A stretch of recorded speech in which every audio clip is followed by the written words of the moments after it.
Hey everyone, this is Virdilit here, and today we have another LBA battle, but before we start, check out the new logo for the team.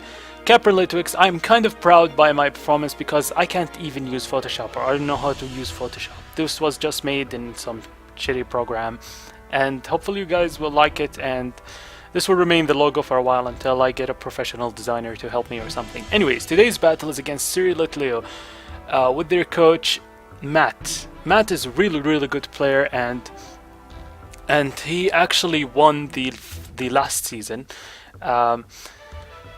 He won the last season, and as you can see right now he has 4 wins and 1 loss, and this loss was against Tyler, and Tyler is like the best player in the league, so, or at least in my opinion, not to offend anyone, but the 1 loss was against Tyler, and you just can't blame the guy if he lost against Tyler, so he is bringing power. But unfortunately for him, I kind of have the team advantage. I have an answer for everything except the Azumarill. This is why it's highlighted in red.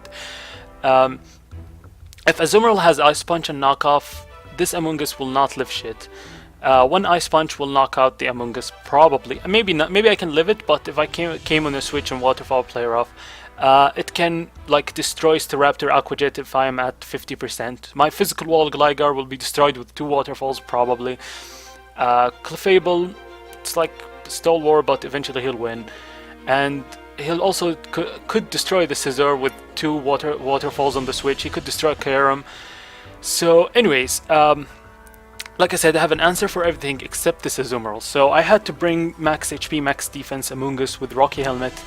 This is the only answer. If he has Ice Punch, I'm screwed kinda, but at the same time, if he takes some damage from the Rocky Helmet, Staraptor will just handle it with a Brave Bird, especially if it's banded. So as you see as you're looking at the team preview right now, he brought the Crobat, he brought the he didn't bring Dusclops and Blessey, and the main reason for that is because last game when I was against the Riyadh Rhydons, I used Substitute against Cresselia, and this probably made him fear to bring anything that is a death fodder for Tyranitar, because this thing, what I call it, Ferrothorn, can easily break this up. Anyways, I decided to lead off with Staraptor because it's the fastest thing since it's Choice Scarfed, and I can just U-turn if I don't like my matchup. So here starts the battle. I go against Tom, the last season's champion. I lead off with my Revenge, the Staraptor, as he leads off with Blitz, the Manectric. He Mega Evolves, and he does not have Protect, but the Intimidate. Sadly, if there was no Intimidate, Staraptor can actually one-shot this thing with Double Edge, but right now he has Intimidate, and I will not sacrifice my Staraptor, because once the Ferrothorn goes down, Staraptor will just destroy his entire team until it dies to Recoil, because no one can stop Staraptor after the Ferrothorn dies.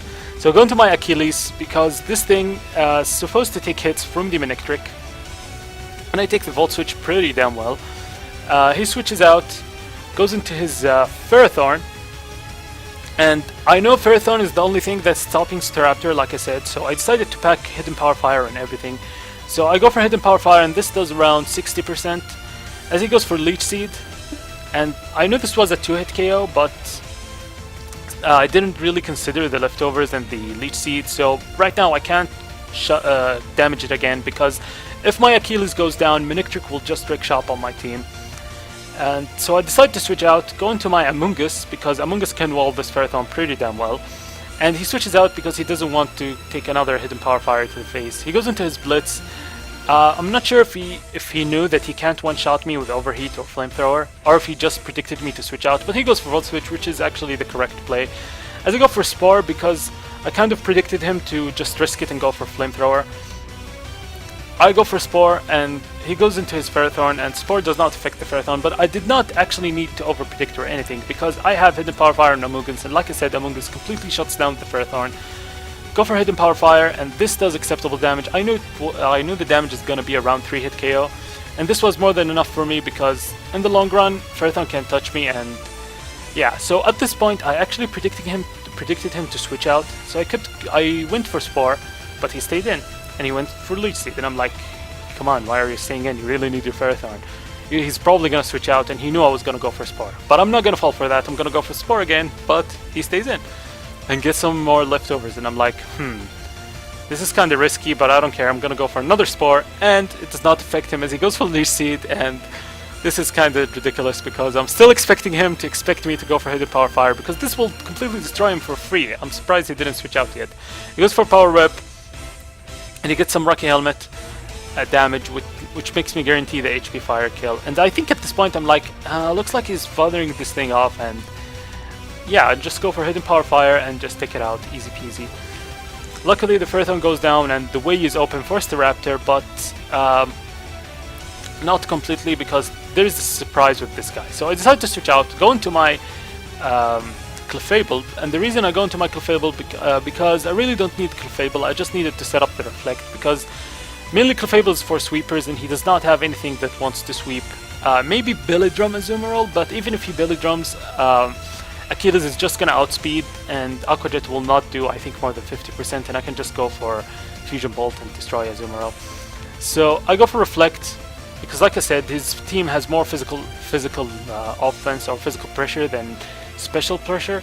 So I just set up the Reflect. Clefable goes down. That's okay. I don't really mind it. I go into Bastet, and at this point I just want to check if he's actually choiced or not, because I had my doubts that he's choice scarfed because he could outspeed my choice scarfed Karen Black that I brought the last game.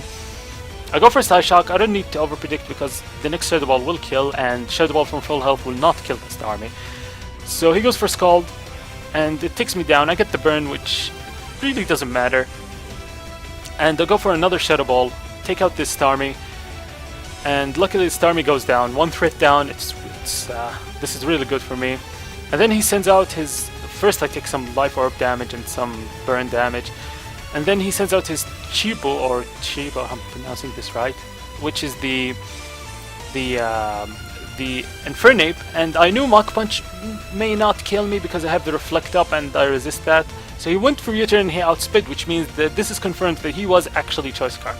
So he goes into his Crobat. I expected this to be Choice Banded Crobat because I recommended Choice Banded Crobat to him. So I go into my Bandit Scissor because 2 Bullet Punches with the Brave Bird Recoil will kill, but this actually doesn't do much. And he goes for Super Fang, and Super Fang takes me down to about 50% of my health. And turns out he's a really bulky Scissor. Had he packed T-Wave, he would have just finished my Scissor on the spot, but T-Wave is Heat Wave is really hard to get since it's a 5th gen move, and you know it's hard to breed from that gen. So go for another Bullet Punch. He goes for the Super Fang and the attack missed, which kinda sucks for him, but at the same time it's not the most relevant thing because Super Fang will not kill you unless you like Super Fang gajillion times, and I'm still not sure if it's gonna kill or not because Super Fang does half damage every time, half of your remaining HP. So he would take me down to my quarter of my health, and then half of the quarter, and then half of the quarter. So eventually he's not gonna kill me and I'm gonna win this war, but if he landed that Super Fang, would have been at 22 HP, and that's the only difference. So at this point I'm glad that the Crobat is down because my team doesn't really appreciate speed.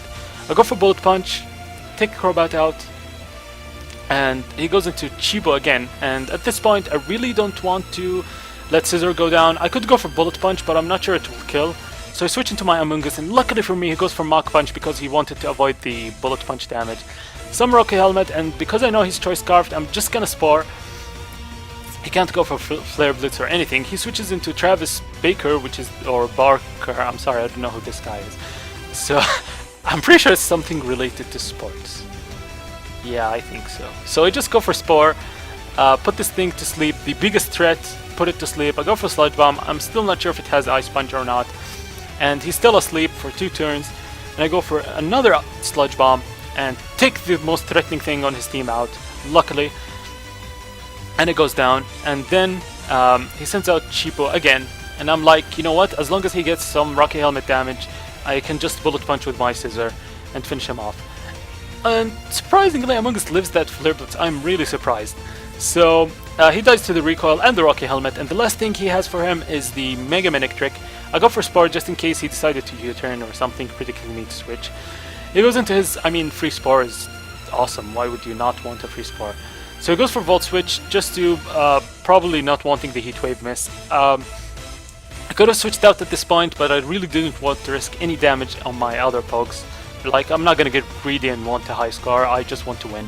So I go for Double Edge, take this thing out, like I said, with no Intimidate. Double Edge is a one-hit KO against the Manectric. Hopefully you guys enjoyed. We win, and I was really excited because this guy is really good. Like I said, he had some horrible team advantage against me. This is the only thing of why I had the edge during the entire match. But he's a really good player with awesome strategies. I mean, he one time used Power Herb Solar Beam on a Rhydon because he knew the opposing team would wall him with Rhydon. This is an awesome move. He battled me for the Elite Four event, and he had a U-turn Mandibuzz just to escape my Gothitel's Shadow Tag. He's a really smart player, and this battle doesn't give him justice at all. But hopefully you guys enjoyed, and this is the second win for the Capron Litwix.